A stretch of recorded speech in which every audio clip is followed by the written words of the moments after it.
good morning, ladies and gentlemen. Welcome to Australian Indian Radio's daily Facebook Live update. And welcome to our show on the 12th of August. Yes, this month is just passing away, it's flying away like anything. There's so much that we have to talk to you today. It's just going to be a jam-packed program, as we've seen that yesterday was Janamastami, even though the Tithi crosses over to today as well. But we will talk about that, and we'll also look at some of the key messages of Janamastami. Of course, many times we know that these are celebrations and we celebrate, but we sometimes forget the true essence of that. And we should, rather than just concentrating on the celebrations, we should always look at what the true essence is, what's the real meaning behind that, and go into that as well. But right now, let's take a very quick look at the weather and see what's the weather doing for today. With that, we'd like to welcome the Dilraj. Good morning everyone. Weather forecast for the rest of Wednesday is a maximum of 24 degrees. Brisbane area is partly cloudy with chances of rain 5%. Light winds becoming northwesterly 15 to 20 km per hour in the late afternoon and then becoming light in the evening. Fire danger is low to moderate. Sun protection is recommended from now till 2:20 p.m. UV index is predicted to be 5, that is moderate. Thank you. Thank you very much, Dilraj, and that's wonderful. It's going to be a beautiful day, as you can see from the scene behind us. It is just so beautiful out there today. Thank you so much, Dilraj, for that update. Well, as I mentioned to you before, it's always important that we celebrate all our festivals, regardless of, what religion, faith, or whatever you are. And when we celebrate, there is always key messages and key things behind those celebrations. Of course, on superficial, many people know, this is happening, so we have to go, they get dressed up, they go, meet the friends and have a little bit of feast and all those. But the true essence, so what's the true essence of Janamastami? Let's hear from Tulsi Gabbard, as she said, gives us the message on Janamastami. Aloha and namaste. 2020 is certainly a year that will not soon be forgotten. For most, if not all of us, it has brought about many unexpected changes. Changes to our daily routines, our work, and even our relationships. But whenever we are put into difficult situations, it gives us the opportunity to take shelter in the loving protection of the Supreme Lord, our Supreme Friend. It propels us to reflect upon and draw upon the lessons we've learned from the past, and also to consider what changes we can make to live a better life now and in the future. So if we take the opportunity to slow down and connect with what really matters, we can enjoy a gentler, more meaningful existence. And the challenges we face today, both as individuals and as a society right now, are tremendous. The uncertainty that this year has brought has made me personally reflect upon the time that I spent deployed in the Middle East. That too was a time in my life when there was danger at every step. Each day brought new uncertainties, and likewise, many lives were lost. My shelter then and now has been the Bhagavad Gita, which means Song of God. The Bhagavad Gita, spoken by Sri Krishna, is full of transcendental wisdom that is as relevant today as it was 5,000 years ago when it was spoken. So on this holy day of Janmashtami, when we celebrate the appearance of Sri Krishna in this world, it is the perfect time to reflect on his sublime instructions, which are like a transcendental lifeline. When we are blown here and there by the strong winds of change, when giant waves are crashing upon us, when we're feeling unsteady, lost, adrift, the Bhagavad Gita offers us guidance and hope. Looking at our problems through the prism of eternality, rather than merely identifying with our temporary material circumstances, gives us an anchor that offers great peace, purpose, and stability through even the most trying of times. May we always be blessed with remembrance of Sri Krishna His unconditional love, and His transcendental appearance in this world. Jaya Shri Krishna. Jai Sri Krishna, and that's very well put there. And as I mentioned before that, it's always the key messages that are very, very important. Well, with that breaking news today, so the breaking news is Auckland is in a lockdown once again. Well, it has happened. And people always say that you should never celebrate too soon because something could happen. And in this case, it has happened. So what has happened there? Let's take a quick look and then we'll hear from the Prime Minister Jacinda Ardern herself. But for now, let's take this news clip from courtesy of ABC. Now for more on that news out of New Zealand about a new coronavirus threat. The country has been praised for its handling of the pandemic so far, and there hadn't been a confirmed case across the ditch in 102 days, but that all changed last night. 4 new cases were recorded in Auckland, all from the same family, but the source of their infection is unknown. The Prime Minister Jacinda Ardern has imposed stage 3 restrictions on affected areas, including Auckland, from midday local time today. Now that means non-essential businesses will have to close and residents must work from home unless they work in an essential service. Schools will partially close and people are expected to wear a mask. The rest of the country will have stage 2 restrictions with social distancing enforced and mass gatherings limited to a maximum of 100 people. Let's get more and bring in Auckland Mayor Phil Goff. Good morning, Phil. You're a busy man. Appreciate your time this morning. Can you tell us what we know about these 4 people, the members of this family, where they might have gone, how extensively they moved around Auckland before they realised they were positive? Yeah, good morning, Lisa. And look, it is disappointing for us. 102 days, good leadership, good management, and really a lot of good luck. But it's not entirely unexpected. The Director General of Health has been saying for some weeks now that it's inevitable that we will get further outbreaks. This family is a Pacifica family. It's a family of 7. 4 of them have proved positive. Children have been going to one of the schools. We've had both parents working, so 2 different workplaces. So a real potential here for the spread of that virus, because the symptoms the family have been for 4, maybe 5 days. So what we've done is tried to replicate what worked for us last time, and that is to go hard and to go early, so that we will have, it's not quite locked down, but it's heavily restricted, as you pointed out, while the health authorities make every effort they can to ensure that we can trace the contacts.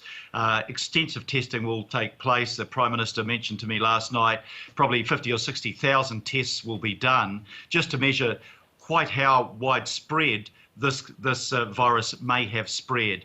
We hope for the best, but we've got to prepare for the worst. But disappointing after normality for such a long time, and a big rugby game coming up this weekend to face this sort of heavily restricted situation. But hopefully our community will understand the reasons for that and to work collectively, as we did last time, with so much success to constrain the disease and its spread. Phil, you guys have been... And of course, like he said, that it is unfortunate that it has happened, but of course, as he mentioned, that it has, and that they will do what they did last time.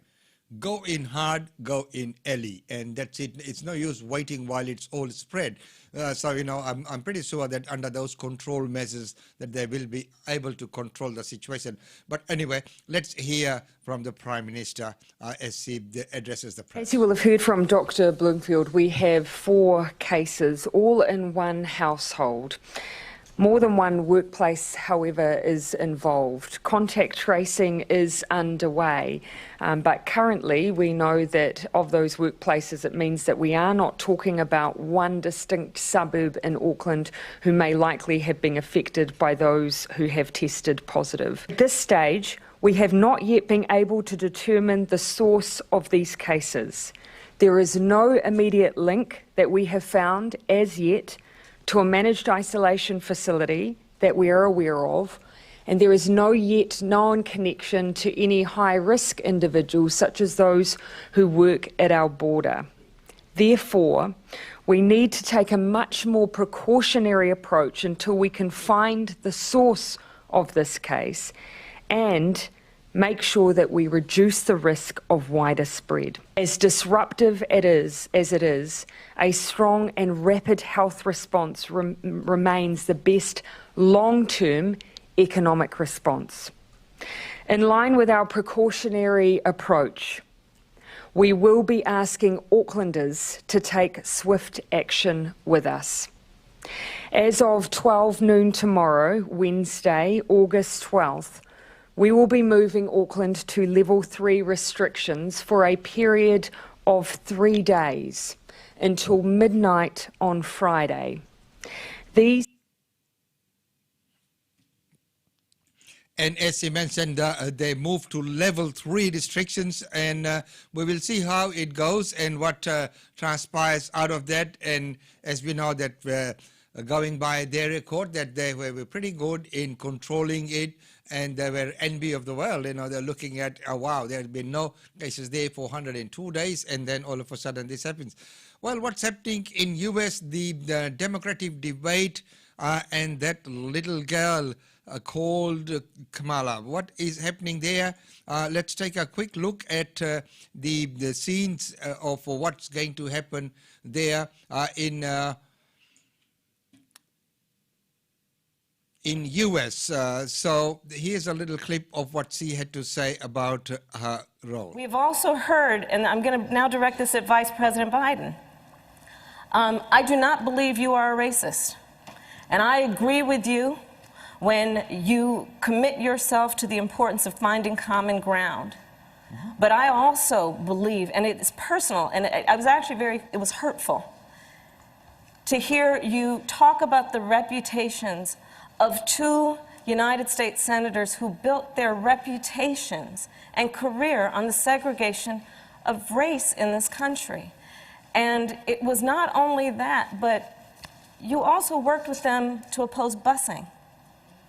And, you know, there was a little girl in California who was part of the 2nd class to integrate her public schools. And she was bused to school every day. And that little girl was me. And that little girl was her. And I reckon she will make a very, very good candidate there. She is now being taken on. That's the new news that has just come out. And we wish her all the best. Well, right now, let's go to Melbourne. And this time, you know, there was all these talks about that case that happened in America about the police and how they arrest civilians. A similar case has erupted, and it is hitting the social media and everything, and that's a mixed kind of feelings that's happening on that.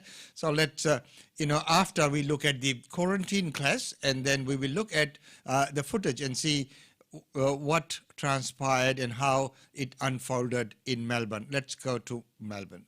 Dramatic arrest of a woman who wasn't wearing a mask in Melbourne is set to be scrutinised by a police standards watchdog. Isabella Stashkovsky has the details. And Isa, has the woman been charged? Ali, she certainly has, and she could be facing 6 months behind bars if convicted following her arrest in Collingwood yesterday. We'll show you this vision here. You can see a police officer with his hands firmly around this 21-year-old woman's neck. This is after she refused to provide her name, address and a reason for not wearing a mask. Also important to note the sheer number of police around her there. Now, she does kick out at a female police officer. Police claim that kick caused that officer to have to go to hospital. Now, here in Victoria, if you assault a police officer, there is a 6-month mandatory jail time. This 21-year-old woman has been charged with that, as well as resisting arrest. That's the reason for this hefty time behind bars, potentially. Take a listen to some of this arrest. He's choking me! He's choking me! What the f***? You get the f*** off me! What are you doing? Ali, that has been referred to the watchdog. Meanwhile, in Victoria, in a 24-hour period, 202 fines have been issued, more than 30 for not wearing a mask and 70 for breaching curfew. An ICU doctor has also hit out at the Melbourne City Council after finishing a long shift on the front line. She left to find a parking fine on her car. She said it was some kind of hell of a thank you. Now, the fine has been since revoked after some to and froing on Twitter, but certainly some tensions are certainly rising here in Victoria. And tensions are definitely rising there in Victoria. Well, when you look at all the things, everyone has their duties. And as defined in Bhagavad Gita, everyone's duty at a given point in time, what you have to do there and then. So, there are people who are the frontliners who have a duty and duty of care. So they are discharging their duties and then they are upheld. Now, if a car is parked somewhere, a parking officer comes along and sees it's illegally parked, he'll put a ticket on there. If he doesn't know that it belongs to a doctor who's attending to some emergency cases. So he's doing his duty. Well, as we know that after a lot of toing and froing, as mentioned on Twitter and other things, that fine has since been revoked. But once again, duty calls in case of the police officers, they have to act, and many times they have to act very quickly as well. Of course, undue force or pressure is never an option, and they have to make that discretion. But sometimes their lives are at threat as well. They don't know how the other person would behave or react. So sometimes they have to just move very quickly. Sometimes you have to look at the whole thing in its totality. Well, right now, let's go to our Parliament House, and where our Premier is announcing about the strong jobs that is the focus of Queensland Government. Our aim as a government is unequivocal: to protect the health and lifestyle of Queenslanders, create and sustain jobs, and work together on our ongoing plan to continue recovering from the global impact of COVID-19. In May, we released Stage 1 of a comprehensive economic recovery strategy that continues to grow and adapt to the needs of industry, small business and the workforce. In June, Stage 2 included support for tourism, construction, resources and agriculture, plus a second grant of $100 million for small businesses. Then last month, we extended Back to Work and Skilling Queenslanders for Work plus jobs in the Great Barrier Reef catchments. Mr Speaker, today I can announce some more good news for our economic recovery. Today I'm announcing a tradies jobs bonanza. Yeah. Our state schools right across Queensland are set for improvement and maintenance works with our local tradies needed to build, paint and repair facilities. Yeah. Projects like the refurbishment of classrooms and libraries, the creation of outdoor learning spaces, the refurbishment of tennis courts, the repairing of paths and walkways, as well as new and refurbished playgrounds. Mr Speaker, this is a $220 million investment on top of $1 billion announced for new schools and new classrooms across the state in 2020. It will support 720 jobs throughout Queensland as schools engage with local businesses to get this vital work done as soon and as quickly as possible. That means, for example, in the Cook electorate, over $2.8 million will be spent in 47 schools. $700,000 for schoolworks in the Caloundra electorate. In Mackay, $1.3 million will be spent on school improvement works. In the Traeger electorate, over $2.2 million will go towards schoolworks, just to name a few. Mr Speaker, today I can also announce the 63 successful projects as part of the $50 million Unite and Recover community stimulus package for South East Queensland councils, meaning more jobs for tradies. These projects across 12 council areas will support various projects in the South East, including upgrades to roads, parklands, tourism infrastructure, active transport and community sports facilities. And most importantly, will create or support around 1,500 jobs. Some examples of the successful projects include improvements to the Beenleigh CBD, building a new BMX precinct at Brendale, revitalising Mooloolaba foreshore, green sealing of roads on Russell and Macleay Island, improvements to the popular Brisbane Valley Rail Trail in the Somerset region, upgrading the facade of the Ipswich Civic Centre, upgrades to the Noosa Netball Association facilities, and significant works to improve the tourist experience at the Lake Mulgrah Caravan Park and camping facilities at the Scenic Rim. And as you can see that the Premier has announced a lot of infrastructure and a lot of grants there to the sporting organisations as well. And she has been reaching out to the community and providing those grants, keeping the sports and everything going on and keeping them alive there as well. Well, right now we'll have to go to another news, which is of a Urdu poet who passed away. As we know, this year has not been a very good year for Bollywood. So many people who have passed away in Bollywood, and there has been so many cases of coronavirus, and of course all the cases that come out of there. So Urdu poet Rahat Indori is undergoing COVID treatment, and then consequently he passed away. So Rahat Indori, the poet who was admitted to the hospital on Tuesday, had tested positive to coronavirus.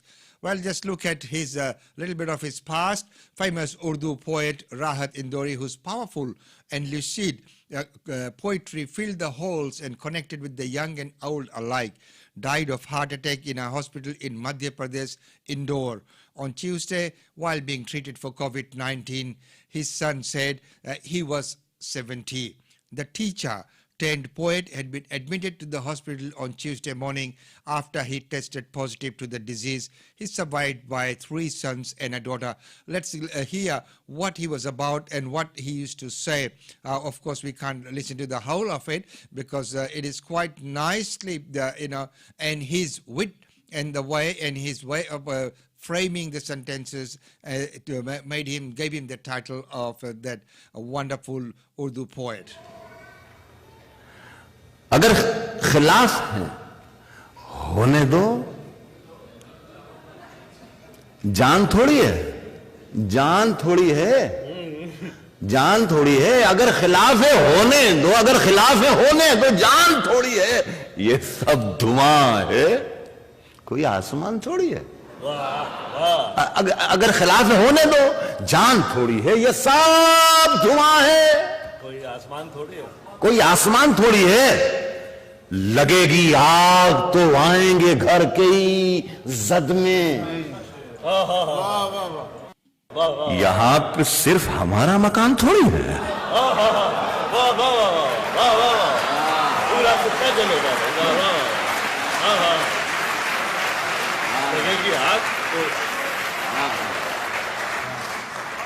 ये सब धुआं है, कोई आसमान थोड़ी है. लगेगी आग तो आएंगे घर के ही इज्जत में.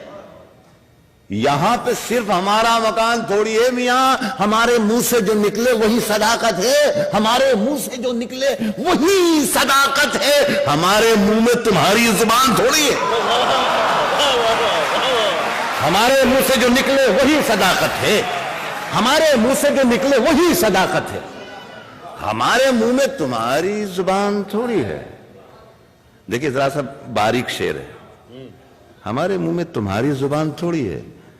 मैं जानता हूं कि दुश्मन भी कम नहीं. मैं जानता हूं कि दुश्मन भी कम. मैं जानता हूं कि दुश्मन भी कम नहीं. मैं जानता हूं कि दुश्मन भी कम नहीं. लेकिन हमारी तरह हथेली पे जान थोड़ी है. And the wonderful poet that he was, he'll sadly be missed, is passed away at age 70. Well, right now, let's take a look at upcoming events before we go into news in brief.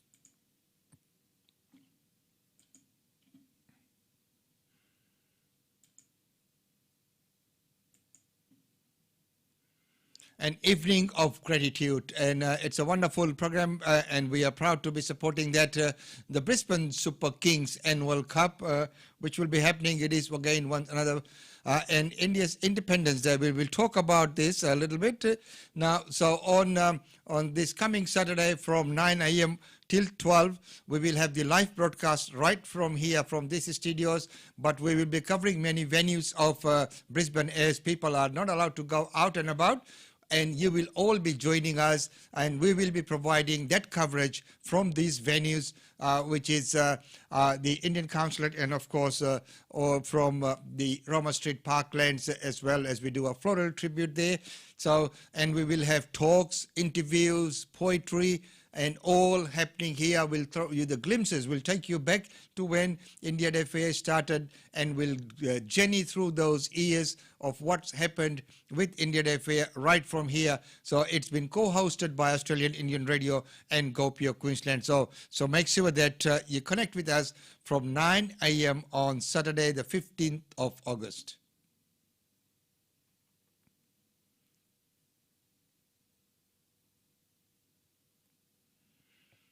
of course, all the Gurdwara programs that are happening. And if you're going to any Gurdwara or Mandir or any places of worship, please check with the committees first before you do so, because of the numbers. As we saw last night, that there was quite a lot of functions and events that took place, but again, under those controlled conditions of COVID-19. The mental health launch, of course, we are all talking about the mental health around this time of the year because, under these current circumstances, there's so many people who are running small businesses. There's so much pressure on them, and of course, families who are going through. And one of the cases some of the things which we will discuss in the coming weeks is the unreported, but recorded number of suicides that have been happening during this COVID-19 period. So the numbers are quite alarming. So, the awareness of mental health forum is very, very important. It is very important that we get that message out there. So at this point in time, because most of the functions are happening virtually, meaning you can connect via webinars or by Facebook Live or by YouTube, please do that. If you can, log in to the seminars and and provide input if you can, and of course always talk to your near and dear, and always keep a tab on close friends and families and just check how they're going. It doesn't take much. Pick up that phone and give a call and say, hey, are you okay? How's things with you? Or even just text message or messenger or WhatsApp, so many different platforms. Talking about platforms, Australian Indian Radio is now available on more platforms than ever. Zeno has been added on, so Zeno.fm, you can listen via that as well.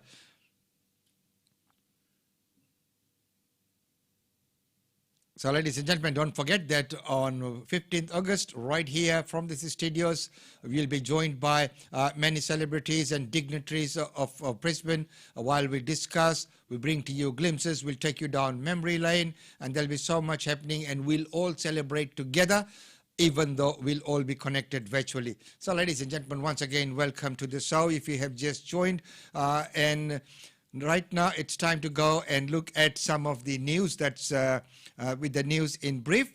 And with that, the first news is coming out of about how can we succeed in this kind of times and the measures that we need to take.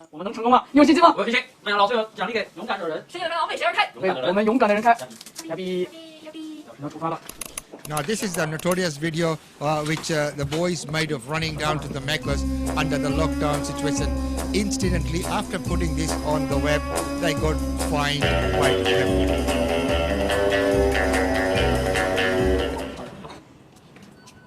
Good, nice, wonderful. 来，麦当劳给个特写，切个镜头，好起来了。哔哔哔哔，啊！摸了摸本来就不多的头发。 And they thought they were heroes, and they have been fined, and it is things like that people do, which is quite unresponsible. Well, Alan Auster speaks to the business. As we know, the business confidence has turned sharply negative again around the corner amid Victoria's strong wave of coronavirus infections. So he is NAB's chief economist, Alan Auster, as he speaks to Elise. Business confidence has turned sharply negative again around the country amid Victoria's strong wave of virus infections. And jobs and wages also continue to fall. The evidence is stacking up. Victoria is sending shockwaves across the economy. Bureau of Statistics data shows since mid-March to the end of July, the number of payroll jobs across Australia declined 4.5%. In Victoria, the decline has been much sharper at 6.7%. Nationally, wages have fallen almost 5%. Fits in with the NAB's closely watched business survey, which shows business confidence dropped from 0 to -14 in July, while conditions continue to improve for now. Businesses in South Australia, WA, Queensland and Tassie fared better, but there's concerns Victoria will drag them all down. NAB's chief economist Alan Auster joined me from Melbourne. Alan Auster, confidence was down sharply in the month, off by 14 points, and this was before the latest Victorian lockdown. What drove it? So I think people were a little bit spooked. It didn't look like Victoria was much worse in terms of the confidence effect in, say, New South Wales. And as you know, the actual outcomes in terms of business conditions improved. So it was saying that the economies was doing better than people thought, but they were scared. And I think you're going to see both outcomes and confidence go down further over the next couple of months. Yeah. Outcomes and results will go down further in the coming months. And yesterday we were talking to the chief of REA, that's the Real Estate Institute of Australia, and we were talking about the confidence levels in the real estate market and the sector. And we saw the difference in what he was saying and what the journalist or the media had to say on those as well. Well, right now I'm also mindful of the time, so let's very quickly take a look at, education, as it is of something of very importance to us. So what would education look like in the very near future? As we can look back to the very olden days when you had a slate, so you wrote on the slates, then came the paper pens and your writing pads, and then you had the blotched ink with the blotting paper, then came the biros, and now the computers and the iPads. What is it going to look like? What is education going to look like in 2015? So let's take a very quick look at what education, which is very important to everyone. So as I mentioned before, it's not the medium but the content that really matters. The medium of delivery will always change as we change with time, as we improve with technology. But the message that is there is very important.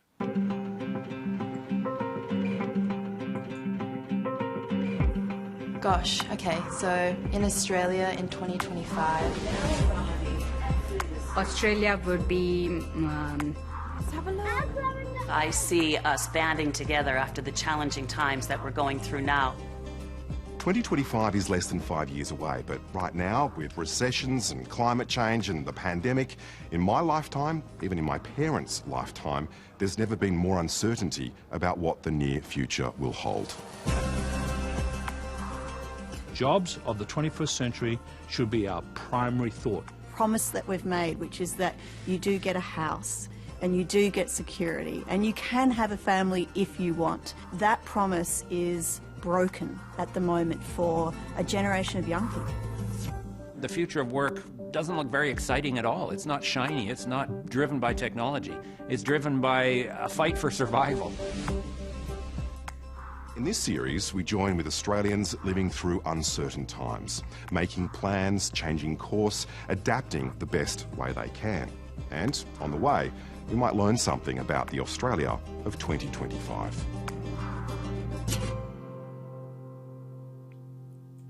So there you are, up to date on Australian Indian Radio Telegraph. I have to leave that report there. It is quite interesting. And someone said, in coming years, when people are like, how are you going? People say, oh, I have a bad day, or let's just, this is terrible, I'm having a bad day, or I'm down.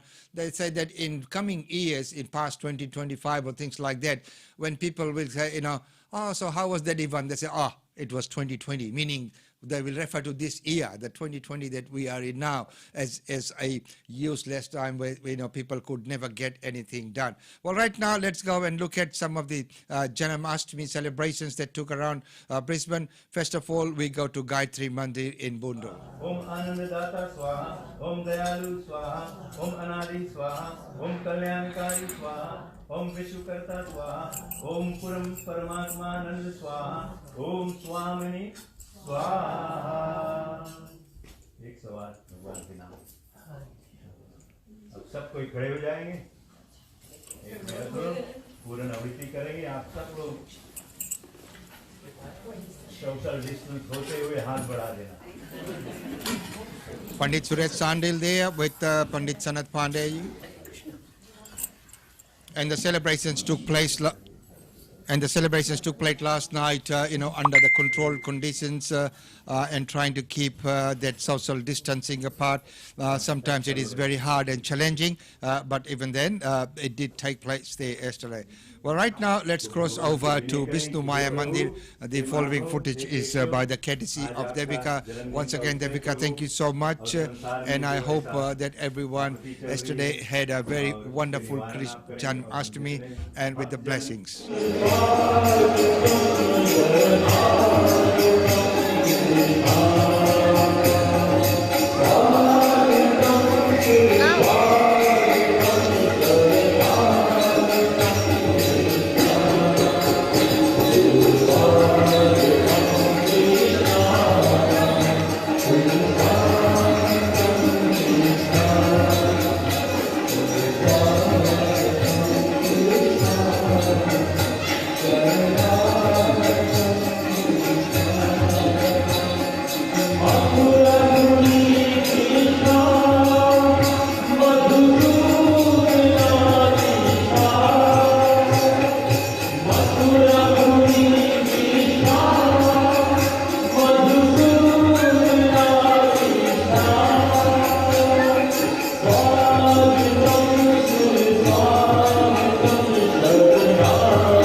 And ladies and gentlemen, that's all we have time for today. It's wonderful that you could join us. And don't forget that on 15th August from 9 a.m. till about midday, we will bring to you lots of live coverage of functions and events happening around Brisbane for India's Independence Day. And what would normally have been a big celebration of India Day Fair, which we normally hold at Roma Street Parklands. But under the current circumstances and conditions, we are unable to do that. So definitely, we would love to have you all with us, but not physically, but virtually. So, until that time, it's goodbye from me. But don't forget that, we will have many co-hosts joining me right here in the studio throughout the day. We'll bring to you some glimpses of the history in the making of India Day Fair as well, down memory lane, some of the performances. We may not be able to play lots of songs because of the copyright issues and that Facebook does its funny business by muting some of the segments.